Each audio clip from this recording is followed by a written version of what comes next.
Bueno, buenas tardes compañeros, buenas tardes profesor. Voy a dar inicio entonces a la presentación de la revisión del artículo. Bueno, el artículo lleva por nombre Loss of Emetor Dependent Macroautophagy Causes Autistic Like Synaptic Pruning Deficits. Es un paper hecho por Tang y colaboradores en el año 2014 y publicado en la revista Neuron, en la Cell Press. Bueno, como introducción tenemos que los desarrollos del trastorno del espectro autista, vamos a conversar ahora como TEA, se caracterizan por problemas tanto de las interacciones sociales, déficit de comunicación y comportamientos repetitivos. Cabe destacar también que en el desarrollo sináptico postnatal es un proceso que es dinámico. Esto quiere decir que hay un balance entre formación y poda de dendritas, de espinas dendríticas. En edades tempranas sí comienza con una mayor formación o densidad de espinas, mientras avanza el tiempo y llegando la niñez y la adolescencia, la poda sináptica supera la formación de estas. En el TEA existen genes que se ven susceptibles a esto y que por lo tanto se pueden ver alterados, ¿ya? Y que van a actuar justamente en la sinapsis glutamatérgica. Ahí tenemos las espinas dendríticas. Y estas pueden formar ciertas anomalías en estas espinas dendríticas y que pueden ser tanto del aumento de la densidad de estas en el lóbulo frontal temporal y temporal en los cerebros con TEA, como también cambio en la estructura sináptica en modelos de ratones con TEA. Esto entonces podríamos llamar que sería la patogénesis de este síndrome. Pero aún no está claro por qué ocurre esta anomalía de las patologías de las espinas y cómo ésta se asocia con la aparición y progresión de los síntomas del TEA. Como bien dije, hay muchos genes que se pueden ver mutados en esta enfermedad y estos genes lo que hacen es inhibir el emetor, la proteína quinasa emetor. Estos genes se pueden mencionar como el TSC1 y TSC2, que lo marqué con amarillo porque vamos a verlo más adelante, NF1, PTEN, y a la vez este emetor, esta proteína quinasa, participa en la señalización de proteínas que van a regular sinapsis, como por ejemplo el CHANK3, FMRP y receptor de glutamato mGlu-R1 y mGlu-R5. Por lo tanto, esto puede provoca un aumento de emetor y por lo tanto va a provocar un aumento en la síntesis de proteínas sinápticas, lo que podría estar indicando un mecanismo subyacente común en el TEA. Como bien dijimos, se necesita un equilibrio en la formación y en la eliminación de espinas sinápticas. Y esto se hace entonces ¿con qué? Con un proceso llamado macroautofagia. Vamos a llamarlo autofagia de ahora en adelante. Este proceso, como ya ustedes deben saber, consta de la formación de autofagosomas. Estos después se encargan de eliminar ciertos organelos que se encuentren dañados y finalmente va a degradar proteínas llevándolas hacia los lisosomas que van a terminar el proceso. Todo esto va a depender desde emetor, o sea, es un proceso downstream o cascada abajo desde emetor en la señalización, en la cascada de señalización. Por lo tanto, si tengo un mayor aumento de emetor, voy a tener entonces menos autofagia, y esto se debe ya por un problema que causa en la formación de los autofagosomas este aumento de emetor. También últimamente se ha visto que hay ciertos genes que se van a ver mutados también y que van a codificar para proteínas de autofagia. Por lo tanto, esto sería la etiología del TEA, podríamos llamarla como una desregulación de la autofagia regulada por emetor. Finalmente, esto está comprobado en modelos experimentales y en animales, como por ejemplo los nematodos C. elegans, la drosófila, la mosca, pero no se sabe aún si en los mamíferos esto es así. Por lo tanto, la hipótesis de investigación que se hicieron estos autores fue: si la autofagia remodela la maduración sináptica cascada abajo desde emetor, y si es que esta deficiencia en la autofagia por un emetor hiperactivado contribuye a la patología sináptica del TEA. Bueno, vamos a hablar sobre los resultados. Primero, que tienen que ver con deficiencia en la poda de espinas sinápticas en los pacientes con TEA. Para esto, estos experimentos tomar muestras de cerebros dañados, con TEA y sanos, tanto de niños como de adolescentes. Aquí está la tabla del registro. Se compararon la morfología de las espinas dendríticas de estos cerebros, específicamente de las neuronas piramidales de la capa 5, en el lóbulo temporal medio superior, en el área 21 de Brodmann. Aquí se puede ver que usaron técnica de Golgi para poder ver esto. Se pueden ver las 6 capas. En la capa 5 entonces están las neuronas, acá, del área de Brodmann 21. Y aquí se puede ver entonces cómo está el soma, sus axones y las dendritas. Esto fue lo que ellos compararon. ¿Qué es lo que encontraron entonces? Bueno, ellos encontraron una mayor densidad de espinas dendríticas en los pacientes con TEA, tanto en los pacientes con TEA, tanto en niños como en adolescentes. Se pueden ver acá, por ejemplo, aquí tenemos espinas dendríticas de un paciente control, sin la patología de TEA, y acá uno con TEA, y fíjense la cantidad de espinas dendríticas mayor que hay. Se hizo una regresión lineal para ver la relación que existía entre las espinas dendríticas y mientras avanzaba la edad. Y si se pueden ver cuenta, en los pacientes controles marcados con negro, mientras avanzaba la edad había una disminución notable de la cantidad de espinas dendríticas, de los 3 hacia los 20 años. En cambio, esta disminución era muy leve en los pacientes con TEA. Por lo tanto, había un déficit ahí en la poda de las espinas dendríticas. Si se agrupa esto por niños, por categorías, o sea, niños con adolescentes, se puede ver que la densidad de las espinas dendríticas fue suavemente mayor, nada más en los pacientes controles versus TEA en la niñez. Pero si se fijan, si se avanza hacia la adolescencia, la diferencia es notable. O sea, hay una muy grande disminución en los controles adolescentes en vez de los TEA adolescentes. Finalmente, desde la niñez hacia la adolescencia, entonces podemos ver que los controles esto disminuye notablemente, y lo que no se ve así en los pacientes que tienen TEA. Por lo tanto, podemos decir que hay un defecto en el desarrollo para la poda de las espinas TEA. Ahora vamos a hablar sobre resultados en relación a la perturbación de salinización emetora autofagia y la poda. Para esto entonces, ¿qué es lo que se utilizó? Se utilizaron marcadores proteicos, ¿ya? Entonces hicieron un Western blot. ¿Para qué cosa? Para marcar emetor, y eso se hizo marcando el emetor fosforilado, el emetor total, la proteína ribosomal fosforilada y la proteína ribosomal total, ¿ya? Esto está acá por Western blot, una técnica que mide la cantidad de proteínas, y dependiendo de la cantidad va quedando marcado más negro o menos negro. También se marcó marcadores sinápticos, específicamente proteína PSD95, que es un marcador postsináptico, y sinapsina 1, que es una proteína presináptica. Y también se hicieron marcadores de autofagosomas como el LC3 y el P62. ¿Qué es lo que encontraron entonces?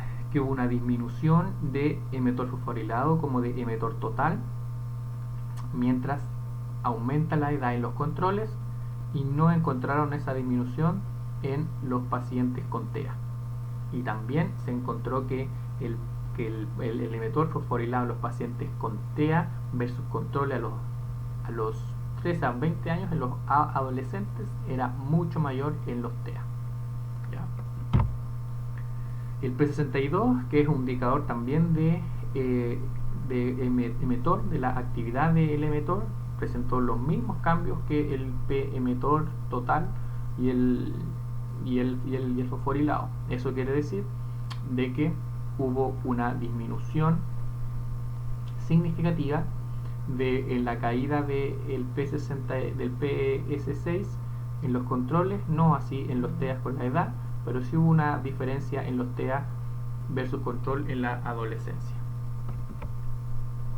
El marcador postsináptico PSD95 disminuyó en el tiempo en los controles. Entonces esto quiere decir que concuerda con una poda normal en el desarrollo de los controles, No así, fíjense, en los pacientes con TEA. Este marcador postsináptico no disminuyó. Por lo tanto, quiere decir que disminución de poda sinapsis también. Finalmente, la sinapsina 1, que es un marcador presináptico, no encontró mayor diferencia significativa, solamente una leve disminución aquí en los controles con el tiempo. Finalmente, entonces, podemos decir en una correlación directa que el emetor fosforilado tuvo una correlación directa con PSD 95. ¿Qué quiere decir esto? Recuerden que PSD 95 es un marcador postsináptico, que a medida que disminuye la actividad de emetor, entonces va a haber menos cantidad o menos densidad de espinas, y a medida que aumenta la actividad de emetor, entonces va a haber una mayor densidad de espinas. Continuando con estos resultados, dijimos que también marcamos marcadores de autofagia, entonces se midió la autofagia basal. El marcador, en este caso LC3-2, como pueden ver acá, fue significativamente más bajo en los pacientes con TEA, tanto en niños como en adolescentes, lo que quiere decir que no hay realización de autofagia. El P62, un sustrato proteico para la autofagia, o sea que se necesita este P62 para realizarla, fue mucho mayor en los pacientes con TEA versus los pacientes controles. ¿Qué quiere decir? Que no se hubo autofagia porque se encontró este sustrato. Si hubiera habido autofagia, este sustrato hubiera bajado sus niveles.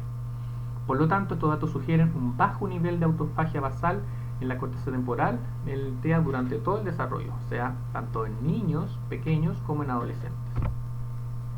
Este deterioro de este marcador de autofagosoma se puede ver también por inmunomarcaje de puntos, en el cual se puede ver que el P62 es mayor en los pacientes con TEA y el LC3 es menor aquí en comparación con los controles. Se ven menos puntos y menos densidad de estos puntos. Esta es una imagen del suplemento. Por lo tanto, ya terminando, se hicieron correlaciones para ver la relación que tenía el emetor, en este caso, con los marcadores de autofagosoma, y se puede ver esto, que altos niveles del emetor fosforilado se asociaron inversamente con niveles de LC3, marcador de autofagosoma, en controles como en TEA, o sea, disminuye. Pero el nivel de autofagia en los pacientes con TEA se atribuyó a una alta actividad de emetor.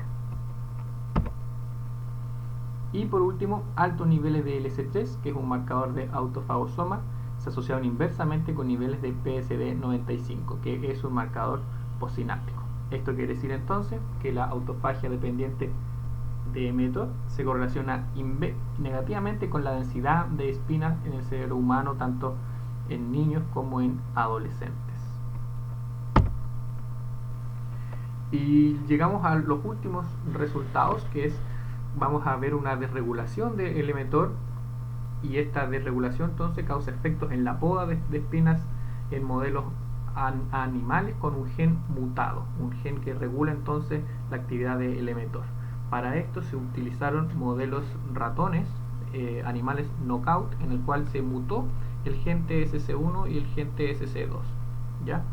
Estas son una simbología que puse acá para que ustedes vean en los gráficos y no se confundan, ¿ya? El TSC2 más menos son los ratones experimentales, que están con un alelo que está con el gen inhibido, y estos son los controles. Se midió entonces la densidad de las espinas dendríticas en estos ratones en las neuronas piramidales de la capa 5 del área auditiva primaria y la somatosensoria secundaria. ¿Qué es lo que encontramos? Bueno, se encontró una mayor densidad de espinas en los ratones adolescentes experimentales, fíjense, versus en los controles. Y se puede ver acá también, por ejemplo, los experimentales tienen una mayor cantidad también de espinas dendríticas que los controles. Esta poda en los ratones ocurre después de la tercera semana. Se me olvidó decir también que aquí P20 y P21 son los días post nacimiento, ¿ya? Entonces, Aquí estaríamos hablando del comienzo de la tercera semana y aquí ya un poquito avanzada la cuarta semana. La poda de las dendritas sinápticas en esta parte del cerebro de los ratones ocurre en la tercera semana postnatal. Por lo tanto, se comparó entonces si esto en el tiempo cambió desde la tercera semana a la cuarta. Y fíjense que justamente hubo ese cambio. Que la cantidad de espinas fue similar a la tercera semana en los ratones mutados como en los controles, pero fíjense con el tiempo cae esto, o sea, hay una mayor poda sináptica en los controles, no así en los experimentales. Y fíjense, si se le usa rapamicina a los ratones experimentales, también ese fármaco logra disminuir, o sea, aumentar la poda y disminuir la cantidad de espinas sinápticas. Por lo tanto, conclusión, poda masiva en controles y no en TEA. Para validar también las mutaciones de los ratones, se hicieron pruebas de comportamiento, cómo se comportaban ellos. Entonces hicieron unos test de reconocimiento de nuevos objetos en las jaulas de estos ratones, y se pueden ver que los ratones que eran experimentales, o sea con el gen que estaba mutado, tenían menos tiempo de olfateo o de exploración a los objetos nuevos. ¿Ya? En el familiar era más o menos similar, pero con el objeto nuevo ellos tenían menos tiempo de interacción que las ratas que eran controles. En otro test de sociabilización pasó exactamente lo mismo si se le añadiría un nuevo compañero, o sea, otra rata, menos tiempo de exploración con su nuevo compañero. Y en otro test de 3 cámaras, que es el que está acá, que es una jaula con 3 cámaras con un ratón en cada lado, donde pueden ellos experimentar, podemos ver que los ratones que eran experimentales tuvieron menos tiempo de olfateo o de comunicación con respecto a sus controles con un nuevo animal también, con su nuevo compañero. Por lo tanto, en el índice también ellos bajan, menos tiempo de comunicación o de olfateo con su nuevo compañero de jaula. Bueno, y ahora finalmente se utilizaron para ver la deficiencia del TSC1, el otro gen, porque el otro era el TSC2, se utilizaron ratones knockout pero condicionales.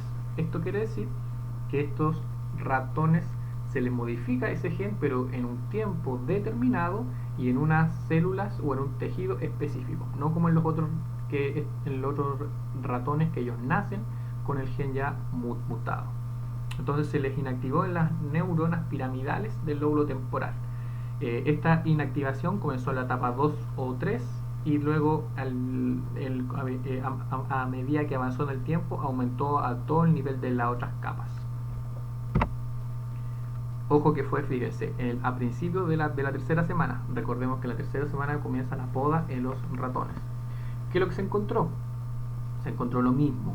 Se encontró que la densidad de las espinas dendríticas fue similar al inicio de la tercera semana, tanto en los controles como en los experimentales, pero fíjense, una semana después, al mutarle ese gen en este día, una semana después se puede ver que hay una mayor densidad de espinas dendríticas en comparación con sus controles. ¿Ya? Lo mismo que sucedió antes entonces con el gen TSC2. También se puede acá mostrar que el tratamiento con rapamicina logra mejorar ese déficit en la poda y que disminuye la cantidad de espinas dendríticas. Por lo tanto, conclusión también, tanto los ratones TSC1 knockout condicionales como los TSC2 mostraron una falta de poda deficiente.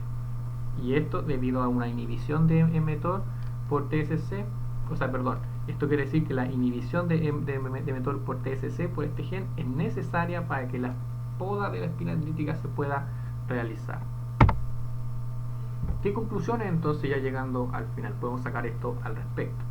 Que se confirmó un aumento en la densidad de espinas dendríticas en las neuronas piramidales de la capa 5 del lóbulo temporal y pacientes TEA, lo que sugiere un aumento en las conexiones excitatorias locales.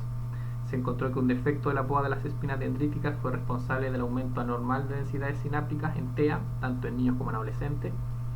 Este déficit es debido a gran parte de una pérdida de autofagia mTOR dependiente en las neuronas, como indican los bajos niveles de TRES2, un marcador autofagosomal, y de PS62.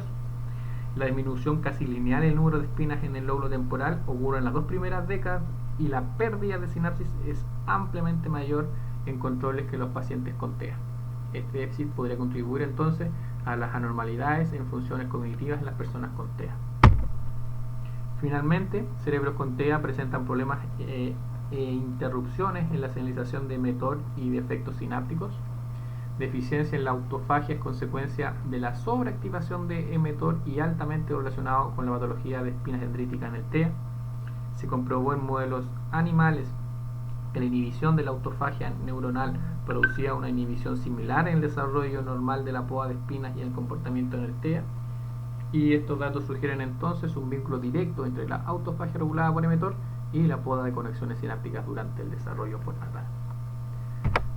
Eso sería. Muchas gracias, compañeros.